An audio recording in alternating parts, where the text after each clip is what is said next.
Well, today we're heading back up to the north rim of the Grand Canyon of the Yellowstone, and we're going to be exploring the Brink of the Upper Falls. Meanwhile, on the drive up, we pulled over to the side of the road and we found this really pretty hot spring that we're taking a little hike on, and then we'll continue our route up to the brink of the Upper Falls.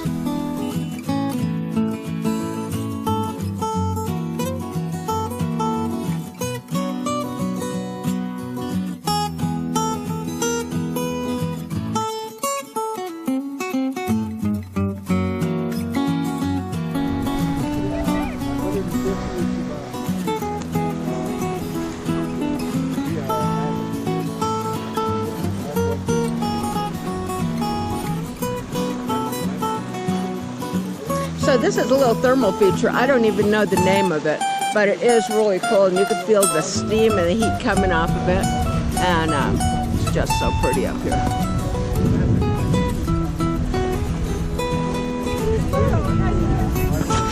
So this is a little stream that's coming out, and it seems like it has hot water in it also, so I am thinking there's got to be another thermal feature up on the top of this hill. Oh, here it is. Hey, Ron! Look at this one over here. I was thinking, because it has all of those thermalites inside of there, and I'm thinking there's got to be another thermal feature here. And look at it coming from that hole right there. Oh, is that really cool? Boiling hot. And look, there's one of those deep holes that are dry. The dry vents. The dry vents. Isn't the scenery around here unbelievable? Ron, I'm going to pop you in here real quick. If you turn around when you're done photographing. We just met the nicest people from Florida. Hello. This is great. Hey, Ro. What's up? Just hiking on the trail. Yeah, beautiful day, beautiful country. Can't beat it with a stick. It's gorgeous. And believe me, these springs look so inviting. Some of them have beautiful colors inside, and you think you can just want to just hop in. Boy, I'll tell you, they are hot. What is it, minimum about 160? 199 degrees. 199 degrees or higher. Now the Norris Basin, where we're going to be going to from here, they are the hottest springs around, and they reach over 200 degrees. And these springs are very deep also. Isn't that unbelievable? Here's another one up here, Ron. Oh my God, this is just a bubbling little area.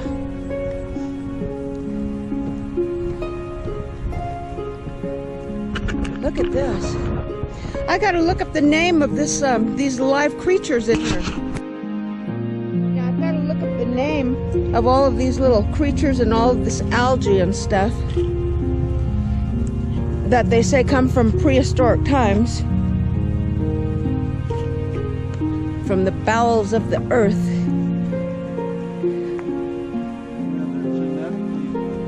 Mutated from bacteria to withstand this high temperature, and they don't know exactly how that happened. Way back prehistoric times, they got used to that heat.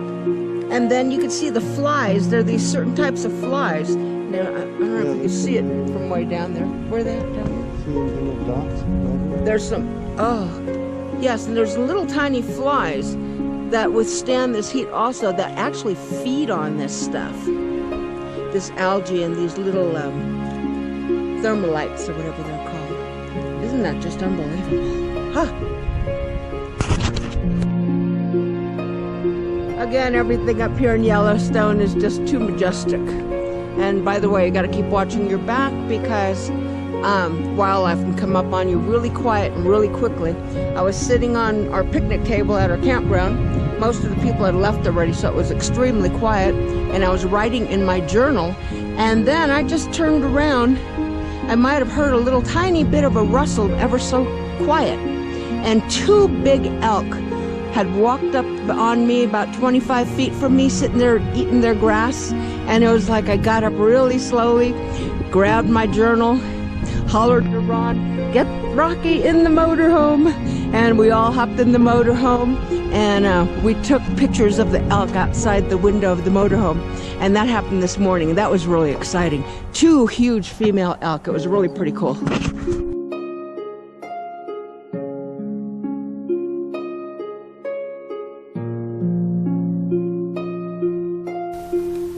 I'm going to start adding in all of the wildflower pictures that I've been taking since we've been up here in Yellowstone.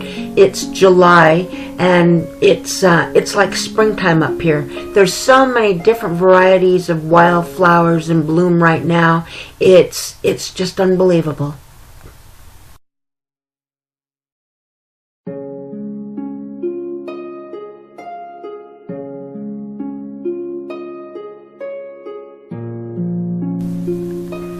Sorry, some of these photos are just a little bit blurry, but I thought they were still worth showing, since they're the only one I had.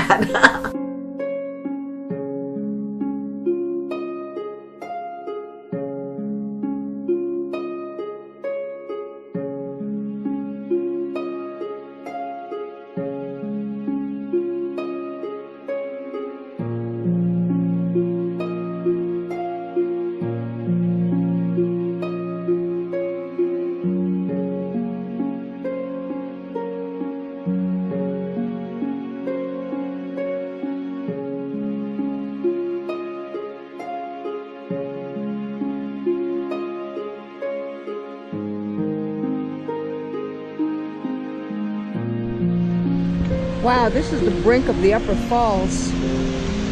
Whew, that's a lot of water down there. Unbelievable. There's no rail on the side of that.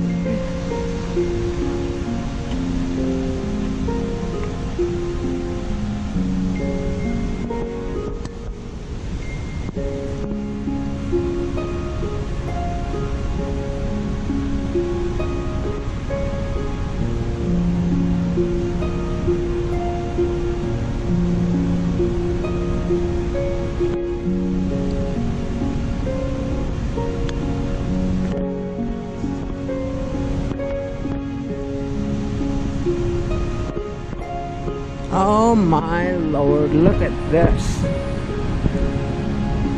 Whew.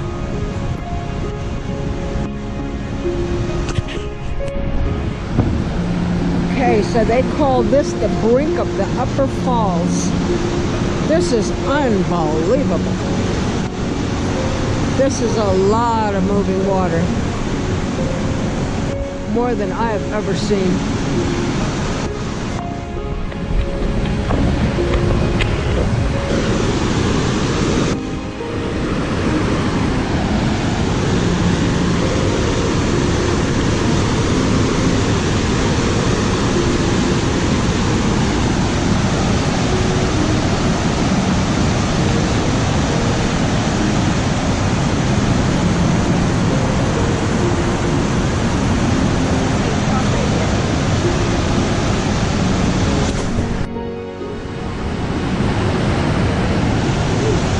This is crazy. It's a lot of water. You fall in there, you're gone.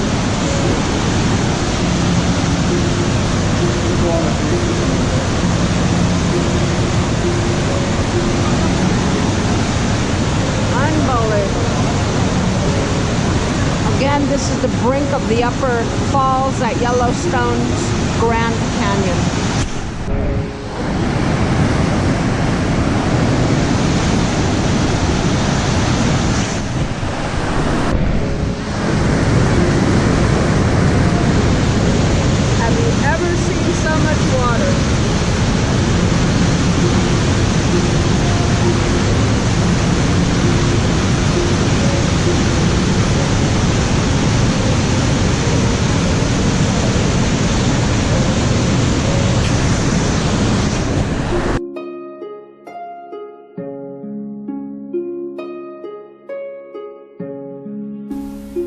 I'd like to tell you just a little bit about the Grand Canyon of the Yellowstone River.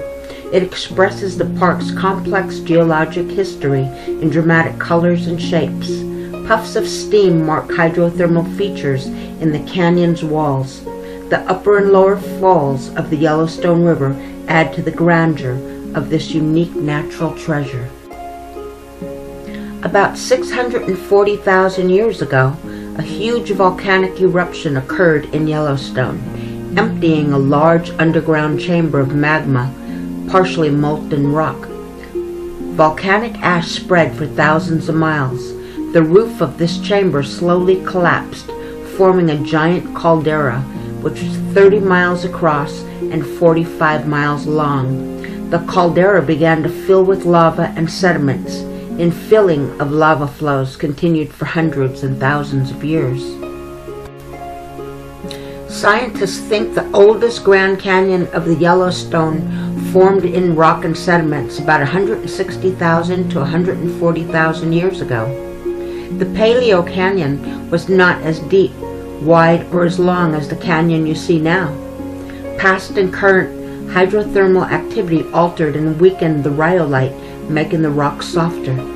The Yellowstone River eroded these weakened rocks to deepen and widen the canyon, a process that continues today.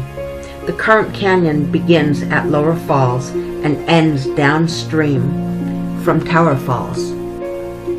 The 308-foot Lower Falls may have formed because the river flows over volcanic rock, more resistance to erosion than the downstream rocks, which are hydrothermally altered. The 109-foot Upper Falls flows over similar rocks. The large rocks upstream from Upper Falls are remnants of a lava flow resistant to erosion. The multi-hued rocks of the canyon result from the hydrothermally altered rhyolite and sediments. Look closely at dark orange, brown, and green areas near the river for still active hydrothermal features. Their activity and that of water, wind, and earthquakes continue to sculpt the canyon.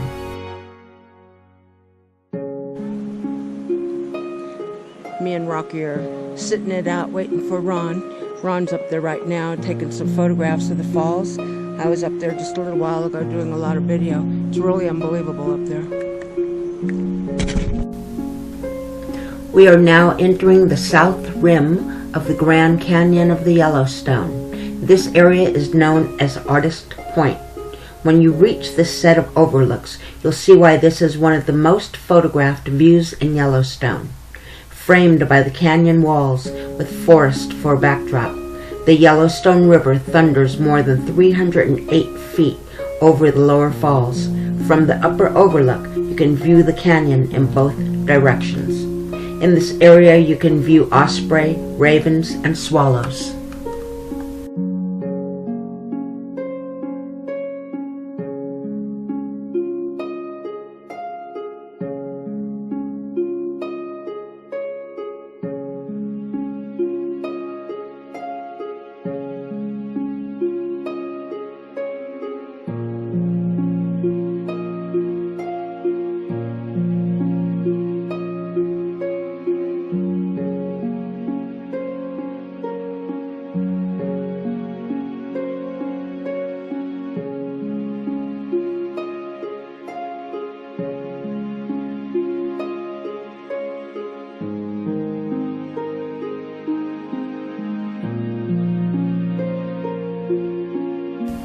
Let me quickly give you a couple of area facts. The length of the Grand Canyon is 20 miles long, and the depth is more than 1,000 feet. The width is 1,500 to 4,000 feet.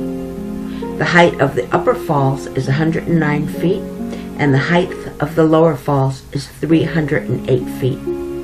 The primary rock type is rhyolite, altered rhyolite tuff, and the age of the canyon lava flow is 484,000 years old.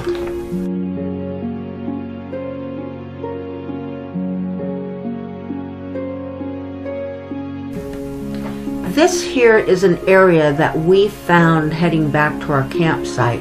We ended up spending a few hours here. I did some painting and we did some picnicking. Ron went swimming with Rocky. And this place here is called Gibbon's Pond, or Gibbon Pond. It's absolutely gorgeous. It's a day use area and we just fell in love with it.